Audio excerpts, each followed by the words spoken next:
Good morning, everybody. It's Dave and Bo, and we're headed out to the yard this morning, even though it is raining.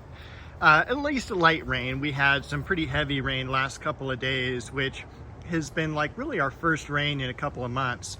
So it was nice to get, and everything is nice and well watered, and I've been able to get out and do some yard work over this past week. The main thing, and I'll take you right over to it, is clearing out this area here. And you can kind of see that a lot of the weeds are gone. It was just such a huge project, and definitely filled up the trash barrel. I did add this plant here that I've been holding on to. I had gotten that from Upland Nursery in Orange, and it is like one of the cedars, but it's just got this really cool kind of graceful weeping effect to it, almost like a ornamental grass. I did cut back the Pittosporum that you saw in last week's video. I uncovered a few of the Coprosmas, the mirror plant, and cut those back.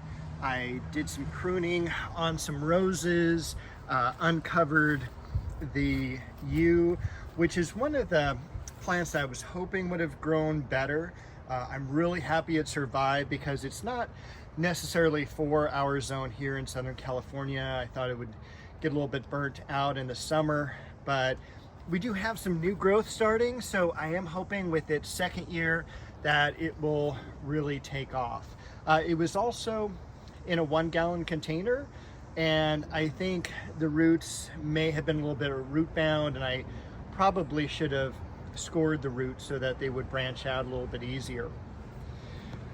This next week, I will probably cut back this gigantic Leonotis, or lion's tail they call it. I think it's Leonotis leoni is the botanical, but it's got these beautiful orange flowers and these whorls that come up this time of year, and they're just such a beautiful and easy to grow plant.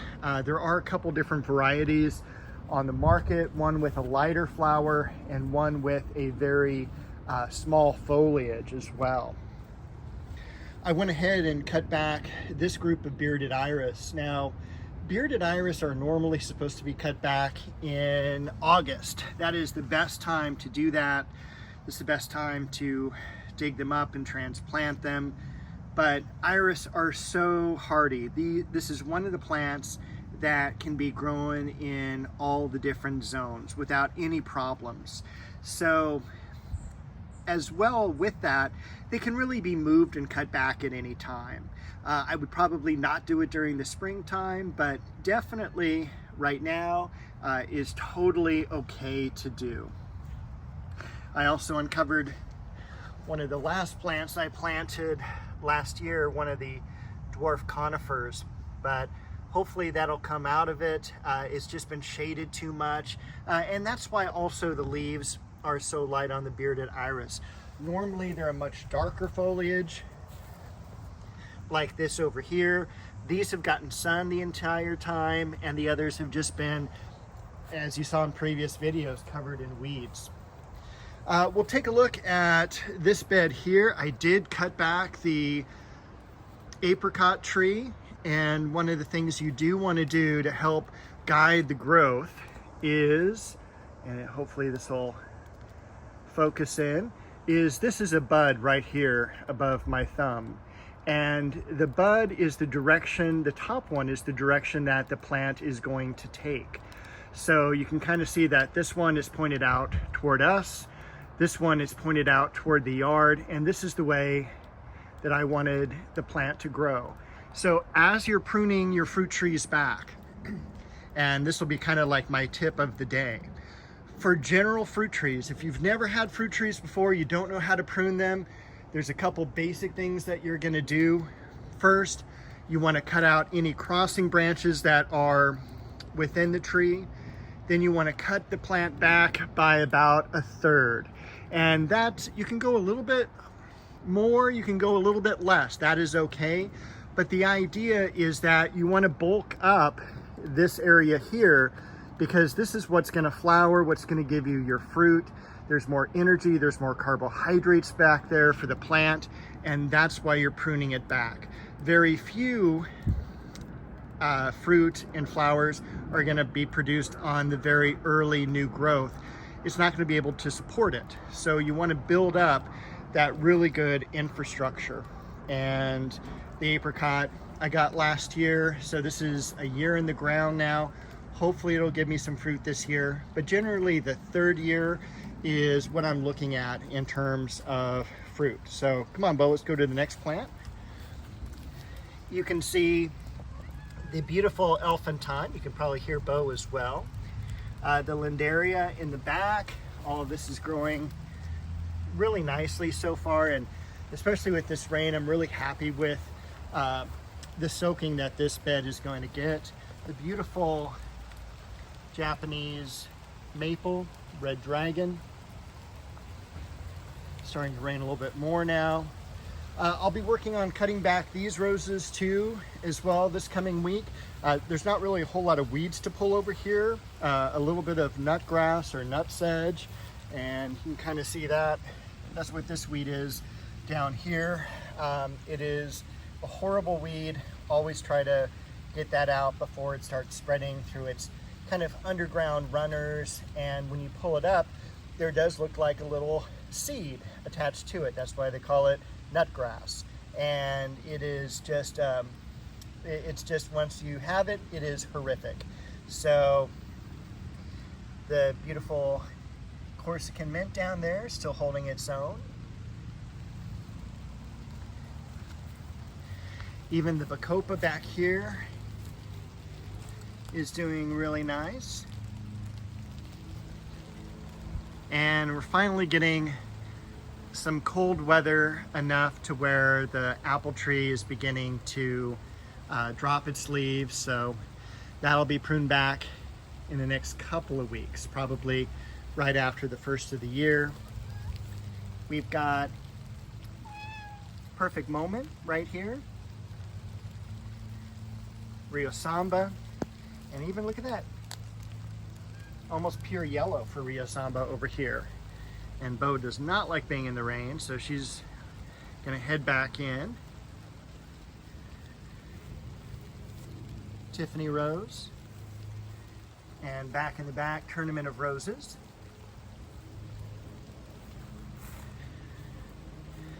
We'll also prune back the peach and nectarine here. These are genetic dwarfs. There she goes. These are genetic dwarf trees. They only get maybe 5 to 6 feet at maturity. This one got hit by a tree that fell, so that's why it's kind of more leggy than tall. This one here is more of a true size of what the dwarf trees will look like. And again, these are genetic dwarfs compared to a semi-dwarf tree, which is most of what you're going to find in nurseries. Semi-dwarf trees are going to get 12 to 15 feet on average. Apricots get less, and an apple will generally stay a little bit less. Standard trees, they get up to 25 feet is the general rule. And of course, you know, as they say, your mileage may vary. Other things going on in the yard, all the leaves have fallen off the dogwood, but you can see the amount of growth that I got from this tree this year was really great. Again, it's too close to the ligustrum, so I'm gonna set it out in the yard probably right about here, so another 3 feet. The Hymenanthus, look at those giant leaves. That's doing fantastic. I'll be pruning back the climbing rose there. There's Bo waiting for me underneath the shade. Over here, I did do a little bit of fence work. I still need to do more, but again, trying to get everything done before the rain comes. And, you know, once you start pruning, you know, I love pruning back trees. It's kind of like, you know, it's that New Year's thing where everything gets a fresh start. So there's just so much of that to do. The Japanese maple, now almost all the leaves are gone. The clivia looking good. The silver dragon liriape down below.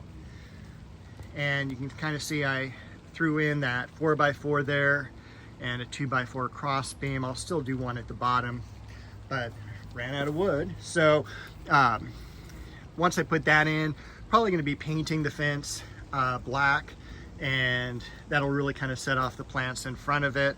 Especially being on a north side, it should not necessarily keep the heat in as I would be worried on other directions of fences. The Chiananthus, totally deciduous now.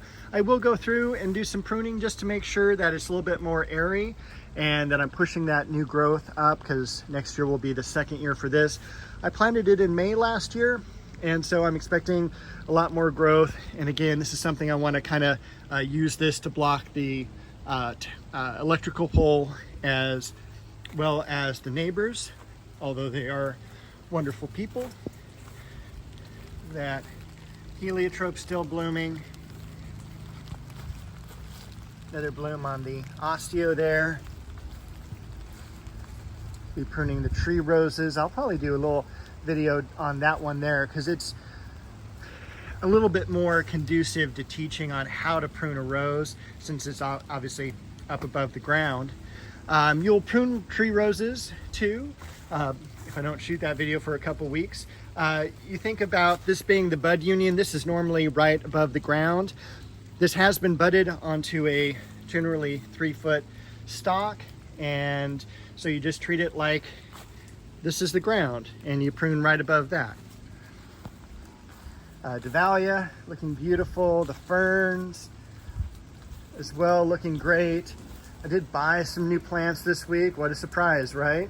But I will take you over here to show you the first blooms on those snowdrops or leucojum. So happy. That always is one of my favorite plants. And all the blooms coming up on the pink breath of heaven, the diosma. And I think the botanical name has changed, so don't quote me on that anymore if you find it underneath a different name. And then all those leaves have fallen off the Magnolia solangiana, the tulip tree. So that's going to be pruned as well very soon. So with that, I went to Upland Nursery this week, and I'm going to drop in a video and show you my walk around of that nursery. All right, here we are at Upland Nursery. You can see some of their bag goods. They specialize in plumeria, and this is how warm of a winter we've had. The plumeria is all still holding its leaves and green, although no blooms. And they also do a tremendous amount of bonsai and topiary. And look at this beautiful hanging basket fern, a Phlebodium divana. And over here just next to it,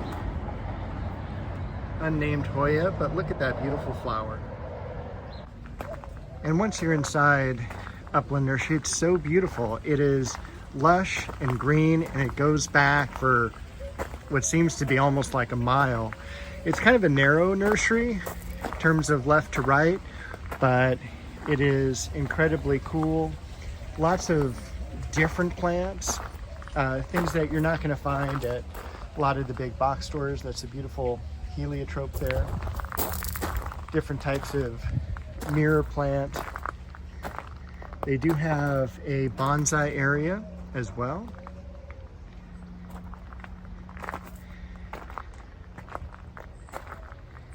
I'll show you their houseplants real quick.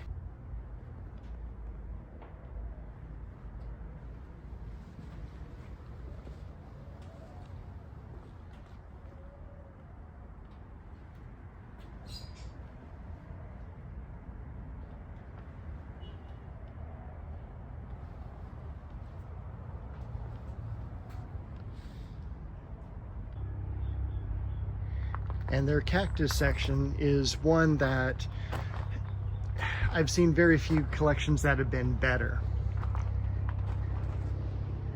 Look at those great cactus.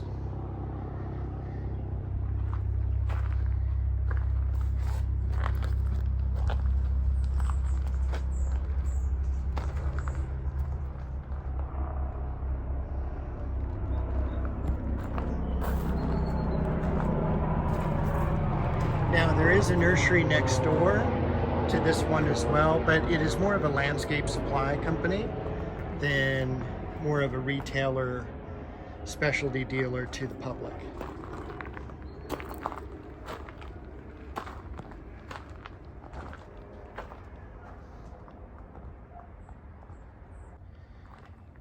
Now, having worked in the nursery industry for about 27 years myself, when I get to go to a nursery and I keep saying, wow, that really is a nursery that is saying something. It is just such a great place. I love to be here about maybe once every couple of weeks, visit in, see if there's anything new. They definitely have some specialties in the different staghorn ferns, all different sizes, Japanese maples, fruit trees, and a few other landscape trees such as Magnolia solangiana, the tulip tree.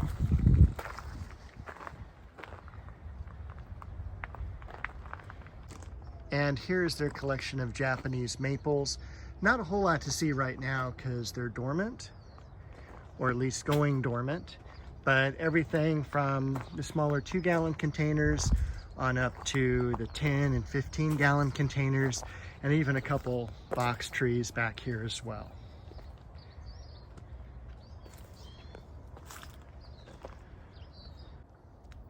And this is my saddest part of the nursery, where it's employees only, but you can see it goes back even further, and there's already a beautiful Dracaena Draco right there. And even at the base here, outside, we've got a variegated star jasmine, which I have never seen in a container before. But a wonderful amount of trees, specializing again in the Magnolia solangianas. They've got the black tulip, the Elizabeth, which is a yellow, Sensation, which is also a yellow. Looks like some cherimoya trees as well, some champaka trees, and of course they also have a lot of your regular fruit trees like persimmons, almonds, peaches, things like that. So anyway, I hope you enjoyed this little visit to Upland Nursery. And I hope you enjoyed that walk around. I will see you next week with another video.